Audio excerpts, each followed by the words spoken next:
திருக்கோளூர் பெண் பிள்ளை ரகசியம்.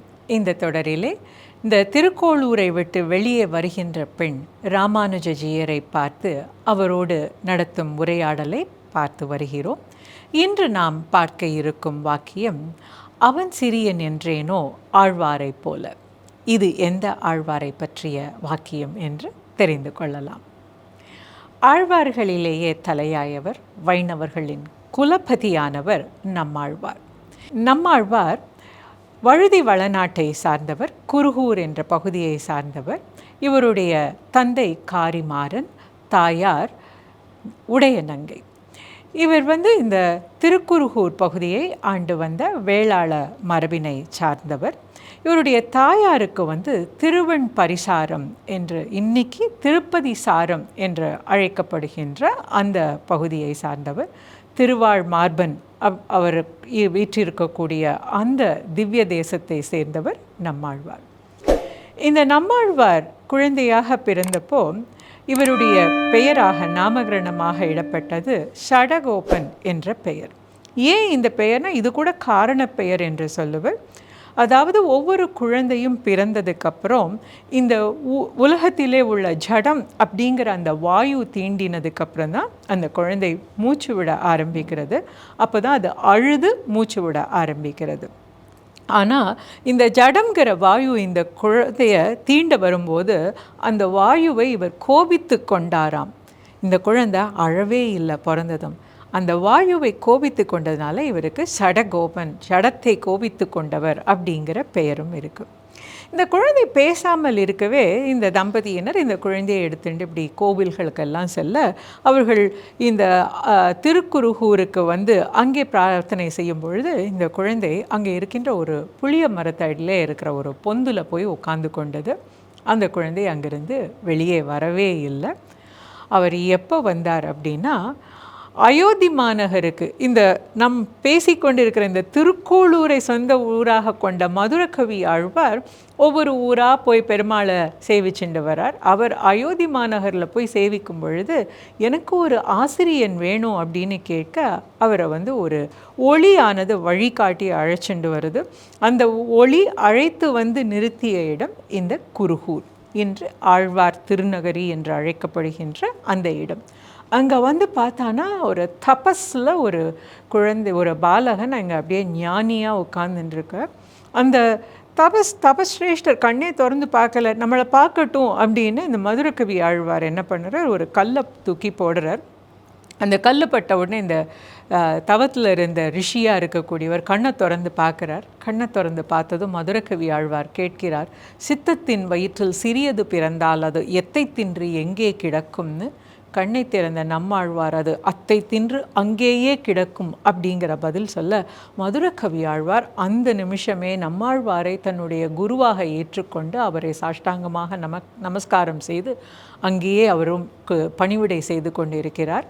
இதில் நல்ல விஷயம் நாம் பார்க்க வேண்டியது என்னென்னா, மதுரகவி ஆழ்வார் வயதில் பெரியவர், நம்மாழ்வார் 16 வயது சிறுவன், மரத்தடியில் தபஸில் இருக்கக்கூடியவர். மதுரகவி ஆழ்வார் வேதம் ஓதும் அந்தணர் மரபிலே வந்தவர், நம்மாழ்வார் வேளாளர் மரபிலே வந்தவர். யாரும் யாரை வேண்டுமானாலும் குருவாக ஏற்றுக்கொள்ளக்கூடிய, அதாவது ஞானம் இருக்கக்கூடிய, ஞானத்தை கண்டு ஏற்றுக்கொள்ளக்கூடிய வழக்கம் இருந்த அந்த கால மரபு இதில் தெரிகிறது. அப்படி ஏற்றுக்கொண்டது மட்டுமில்லாமல் அன்று முதல் நம்மாழ்வாருடைய கவிகளை பட்டோலை கொள்ளுவது தன்னுடைய வழக்கமாக கொண்டார். பட்டோலை கொள்ளுதல் அப்படின்னா ஒரு ஓலை சுவடியிலே அந்த கவிதைகளை எழுதி பத்திரப்படுத்துவதுன்னு. அப்படி அவர் பட்டோலை செய்தது மதுரகவி ஆழ்வார் தான், நம்மாழ்வாருடைய கவிகள். எப்படி இவருக்கு நம்மாழ்வார் என்ற பெயர் வந்தது அப்படின்னா, அப்படிங்கிறது ஒரு உயர் சிறப்பு சொல்லுறதுக்காக இணைக்கப்படுகின்ற ஒரு சொல்.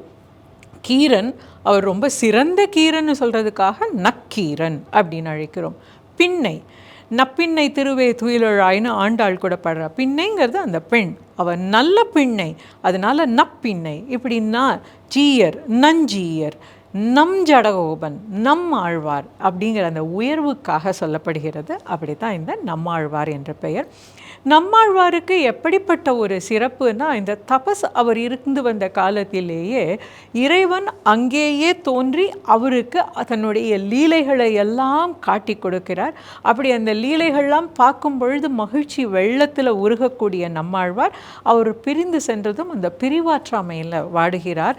அவரை பற்றி சொல்லும் பொழுது, ஞானத்திலே தம் பேச்சும் பிரேமத்திலே பெண் பேச்சும் உடையவர் நம்மாழ்வார் என்று சொல்லுவார். அதாவது எப்பெல்லாம் இறைவனை கண்டு அழகாக அவருடைய லீலைகளிலே மகிழ்ந்திருக்கிறாரோ அப்பொழுது தன்னுடைய பேச்சாகவும், அவர் பிரிவாற்றாமையால் வாடும் பொழுதெல்லாம் பெண் பேச்சாகவும் பேசுவார். தனக்கு ஒரு 30 பெண்ணுடைய பெயர்களால் தன்னை குறிப்பிட்டுக் கொள்கிறார் நம்மாழ்வார். பெண் பாவத்திலே அவர் காதலிலே ஈடுபட்டு மயங்கி பாடிய பாசுரங்கள் பல இருக்கின்றன. பல அவற்றை நாம் ரசித்து பார்க்கலாம்.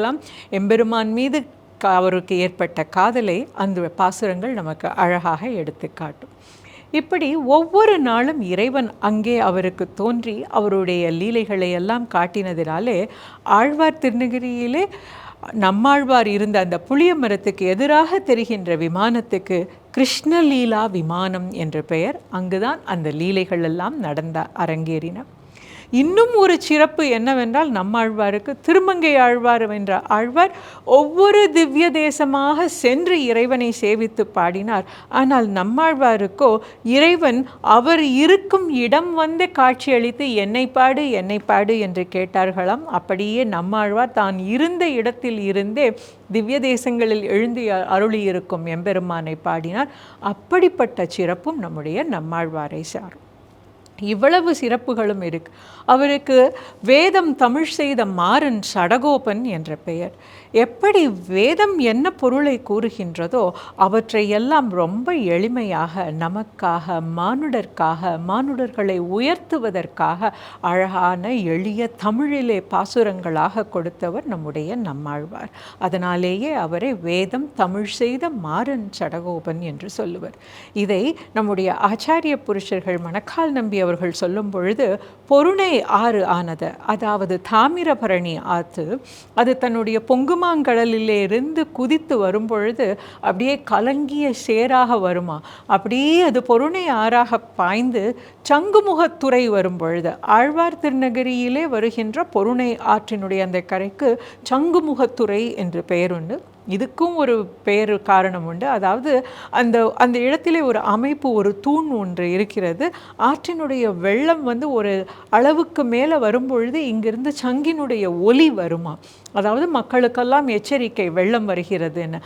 அந்த சங்குமுக துறைக்கு வரும்பொழுது ஆற்று நீரானது தெளிந்து நீரோடை போல ஓடுமாம்.